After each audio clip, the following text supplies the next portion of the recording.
Welcome to next chapter for the story. Please like and subscribe for more stories and songs.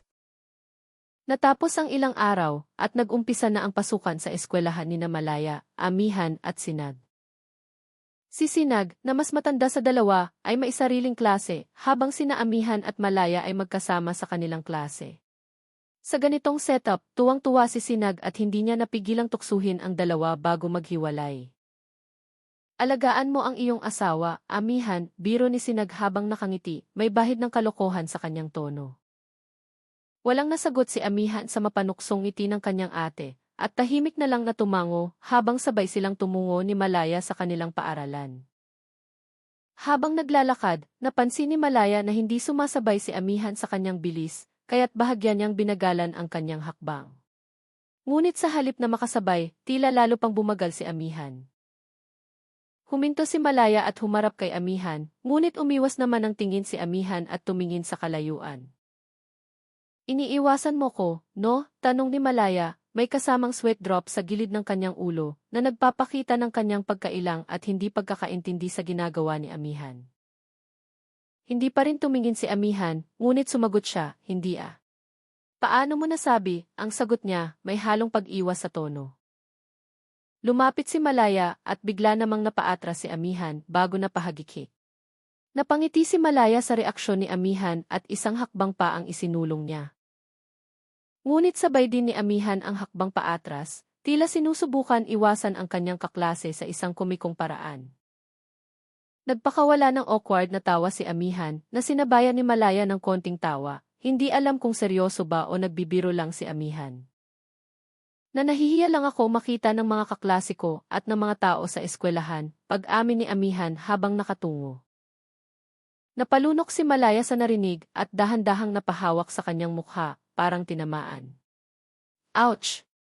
Medyo masakit yang sinabi mo, alam mo ba yun? Sagot ni Malaya, na bahagyang nalungkot. Pero naiintindihan ko outsider pa rin ako sa samahan nyo, dagdag niya habang muling bumalik sa kanyang lakad patungo sa eskwelahan. Habang pinagmamasdan ni Amihan ang ekspresyon sa mukha ni Malaya, nakaramdam siya ng kirot sa kanyang dibdib. Hindi niya inasahang magiging ganoon ang dating ng sinabi niya. Napakamot na lang siya sa ulo, nagsisisi sa hindi niya maingat na mga salita.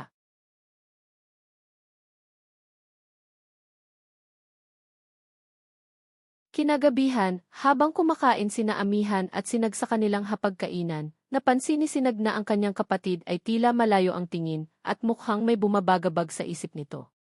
Tahimik si Amihan habang iniikot-ikot ang pagkain sa kanyang plato, tila wala sa kanyang sarili. Ano nangyari sa iyo? Tanong ni Sinag, bahagyang nakakunot ang noo, halatang nag-aalala. Wala naman, ate. Wala naman nangyari, sagot ni Amihan habang dahan-dahang sumusubo ng pagkain, pilit na iniiwasan ang tingin ng kanyang ate. Bakit parang may iniisip ka? Ate mo ko, pwede mo naman sabihin sa akin kung may problema ka, sabi ni Sinag, may halong lambing at pag-aalala sa kanyang boses. Pera ba? Sabihin mo lang. Umiling si Amihan at muling sumubo ng pagkain, pilit nang umingiti. Hindi, ate. Wala talaga ito, sagot niya, pero halata pa rin ang alanganing tono. Hindi na nagtanong pa si Sinag, ngunit hindi rin niya inalis ang kanyang tingin kay Amihan. Kitang-kita niya ang tila may bigat sa dibdib ng kapatid, ngunit minabuti niyang bigyan ito ng espasyo. Tahimik na ipinagpatuloy nila ang kanilang pagkain, ngunit sa loob-loob ni Sinag, alam niyang mailaman ang isip ni Amihan na hindi pa handang ibahagi.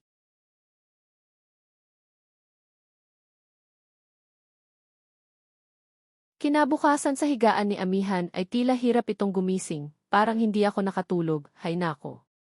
Ang sabi ni Amihan sa kanyang sarili. Unti-unti na itong bumangon at naghanda sa isa na namang araw eskwela at nang ito ay nakapaghanda na ay nakita na niya ang kanyang smartphone na may mensahe at binuksan ito. Nabasa ni Amihan na nauna nang umalis si Malaya, kaya naman agad na itong umalis patungo sa kanilang eskwelahan.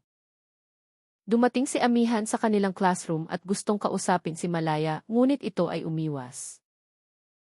Nakaramdam na naman ng kirot sa dibdib si Amihan sa pangyayari at tila naasar. Hi girl, magtambay kami ng mga kaklase natin, sama ka? Kasama din yung boys group. Ang sabi ng isang kaklase ni Amihan. Ah, eh. Sige, sama ako. Ang sabi ni Amihan na may kasamang ngiti. Buong araw ay tila ilang at hindi nag-uusap ang dalawa, halatang sumusunod si Malaya sa kagustuhan ni Amihan. Hay Malaya, bakit hindi ka sasama? Ang sabi ng isa nilang kaklase. May gagawin kasi ako. Sana. Sabi ni Malaya na tila na ilang dahil lahat ay nakatitig na sa kanya. Amihan, ikaw pambato ng kababaihan. Kausapin mo. Ang sabi ng isang kaklase nila Amihan. Ah, eh. Sama ka na. Bonding na din ito ng seksyon natin. Ang sabi ni Amihan na tila naiilang. Saan ba tayo pupunta? Ang tanong ni Malaya. Sa Burnham Park tayo tatambay at kakain tayo sa food park malapit dito. Ang sabi ng kaklase nila. Wala nang nagawa si Malaya at ito ay pumayag kasama ang buong seksyon.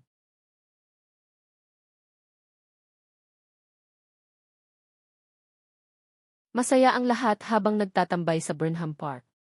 Laro, kwentuhan, at tawanan ang nangingibabaw, ngunit sina Amihan at Malaya ay tila may sariling laban sa loob ng kanilang damdamin.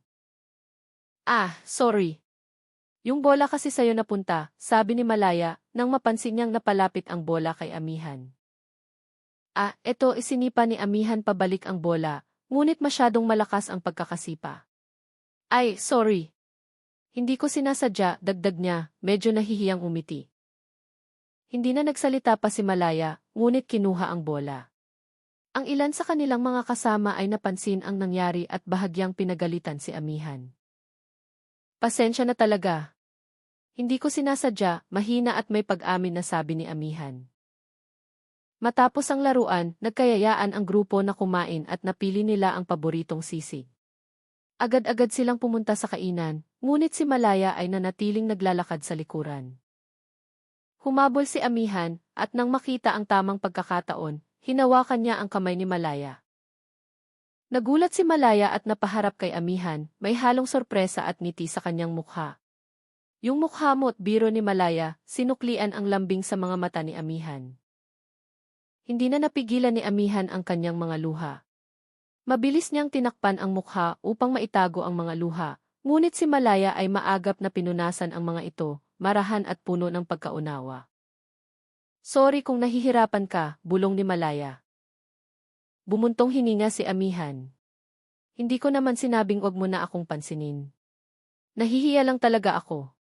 Umiling si Amihan, tila pilit itinatago ang damdamin na matagal ng kinikimkim. Alam ni Malaya ang bigat ng damdaming iyon. Alam ko. Pasensya na rin kung nung una, hindi ko agad naintindihan, sagot ni Malaya, may tamis ng ngiti sa labi at sinseridad sa mga mata. Matapos ang pag-uusap, huminahon si Amihan. Inaya siya ni Malaya na bumalik na sa grupo at magkasabay silang naglakad, kapwa may mga ngiti sa kanilang mga labi.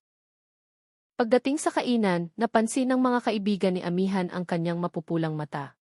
Nag-usisa sila ngunit binaliwala na lang ito ng grupo at idinaan sa tawanan. Ang mga kalalakihan naman ay balik sa kanilang kulitan, ngunit napingot ang isa ng maging masyadong maharot. Masayang-masaya ang lahat sa mga nangyayari, at sina Amihan at Malaya ay kapwa nakangiti sa isa't isa, may bagong simula sa kanilang pagkakaibigan. Tila